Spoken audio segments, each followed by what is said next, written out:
Hello, my name is Jess, and that is Hubble. You can kind of see him on the blankets. And welcome back to my channel, where I talk about all things writing, books, and living a creative life as a whole.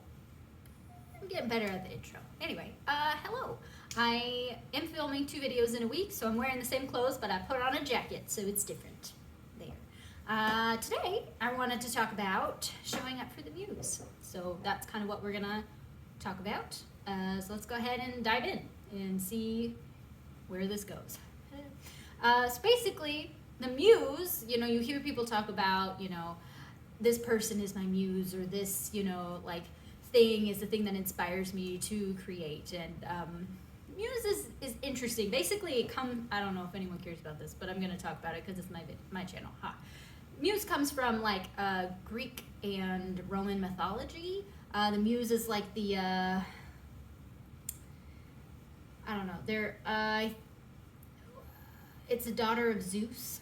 They preside over arts and sciences, so they're kind of the people that inspire you to create, which is kind of an interesting concept to think about, like a muse being outside of yourself. But anyway, another definition of it is, according to Google, person or personified force who is a source of inspiration for a creative artist. So basically, it's a thing that you feel like gives you the ability to create.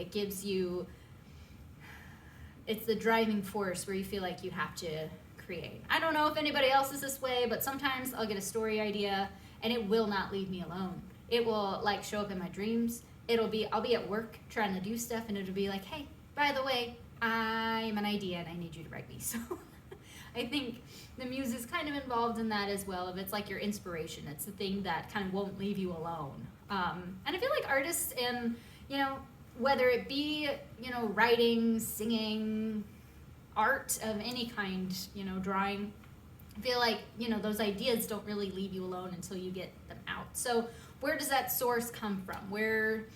What can we do to kind of get the Muse to show up for us, I guess? It kind of reminds me, I don't know if anyone else has seen those youngins with their Tic Tacs and, watching those videos. So the TikTok that, people are like, you see a hand and it's like putting down like YA books, and it's like, oh no, I hope, a reader does not follow me home and be my friend to talk about books. That would be terrible. Anyway, I think of that, how can we get the Muse to come to us? How can we be able to create better and more, and I guess smarter? So I've got a couple of tips, couple of ideas. So I don't know if any of these will help you at all, but I thought we could talk about it. The first one is, have kind of a routine. I think artists especially like to think that, like, oh, I will just do it whenever the, inspiration strikes, and I will create whenever I feel like creating, whenever I feel that, whenever I feel inspired. That's when I create my best work. But so many different writers especially have said things like, there is no difference between when the Muse strikes and I'm writing like crazy versus when it takes me all day to write 10 words. There's no difference. Art will come out and art will be art. I don't know if I'm explaining this well.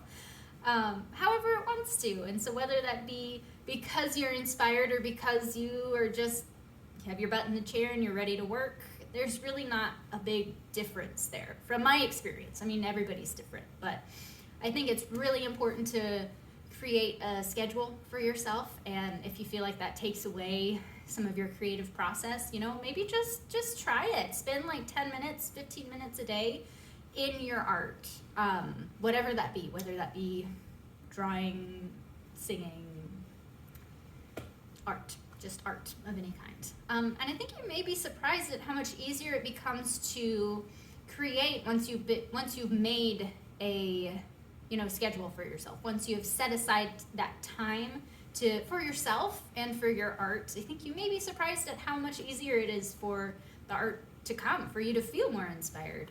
And even if you don't feel inspired, I mean, you still got stuff done. And I think that that's really important. It can be so discouraging when you sit down finally after, getting everything perfected. You have, everything set up and you're ready to start, and then nothing happens. Because the Muse, it's not there. So I think if you show up for the Muse is more likely to show up for you. I hope this doesn't sound too weird, because I don't mean it as in like a Greek goddess or things that I read about just now. I'm more of talking, you know, just for yourself and that inspiration. Because I think as an artist, we all know when we feel ready to, you know, create, when we feel that inspiration strike. But I don't think you need to wait on it. I think maybe it might be waiting on you. So it's just a different way to think about it. Hope I'm not being too weird here.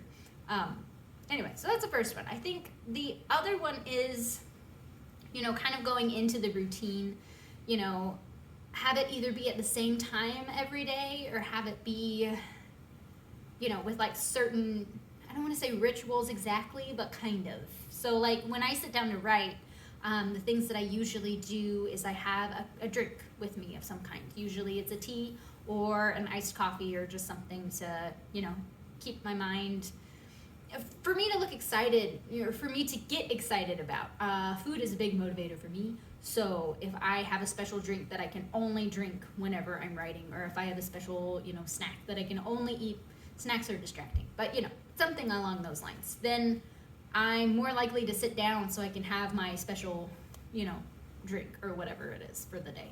And I also light a candle, so that way I kind of, you know, make a scent. I create an environment that says, okay, it's time to write, brain, tricking your brain into, you know, getting ready to do your art. And then the other thing that I do is I have a set playlist that I only listen to when I'm writing. My Spotify is weird because I listen to a lot of video game music while I'm sitting down to write. So, you know, when it has the end of the year thing of like, these are all the songs you listen to.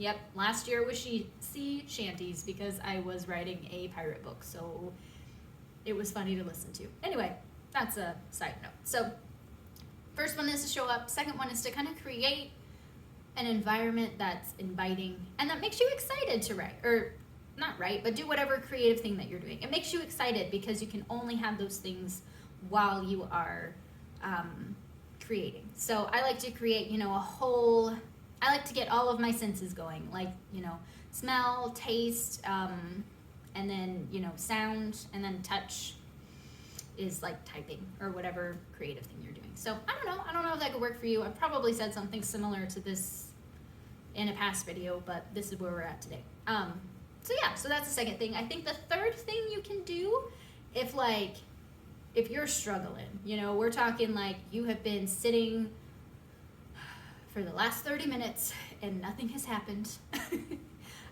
There are a couple of things you can do here. One, and this I learned from an author that I think is kind of hilarious. I think it may actually work, but maybe get dressed up. She said that when she was trying to write and nothing was happening, she put on like a ball gown. You don't have to go this crazy, but she put on like a ball gown, perfume, did her makeup, did her hair, and then was like, okay, Muse, I'm here and beautiful for you, and I'm ready when you are.